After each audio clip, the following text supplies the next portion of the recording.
Kilometres and kilometres എടുത്തു കഴിഞ്ഞാൽ kilometre പോകുന്നത് കാണില്ല. ഫസ്റ്റ് സർവീസ് കഴിഞ്ഞു പോകുന്നത് അറിയില്ല, second service, third service, kilometres and kilometres.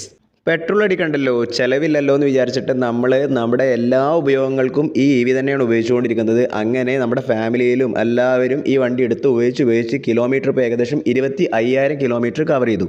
ടയറിൻ്റെ തേയ്മാനം ഒരു രക്ഷയില്ല. പല പല മോഡുകളാണ്. Sports mode, city mode, eco mode. ഈ മോഡുകളൊക്കെ നമ്മൾ യൂസ് ചെയ്യും ഡെയിലി ലൈഫിൽ എക്സ്പീരിയൻസ് ചെയ്യാൻ വേണ്ടിയിട്ട്. അങ്ങനെ ടയർ പോയ പോക്ക്.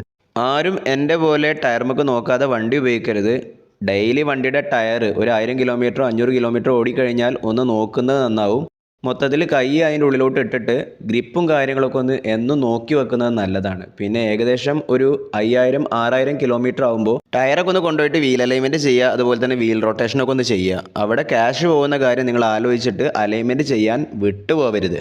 എൻ്റെ വണ്ടിയുടെ ടയറിൻ്റെ ഗ്രിപ്പ് കണ്ടല്ലോ, ബാക്കിയുള്ള എല്ലാ ഭാഗത്തും ഗ്രിപ്പുണ്ട്. പക്ഷേ ഒരു സൈഡിലേക്ക് മാത്രമാണ് തേയ്മാനം വന്ന് അതിൽ നൂല് കാണാൻ തുടങ്ങിയിട്ടുണ്ട്.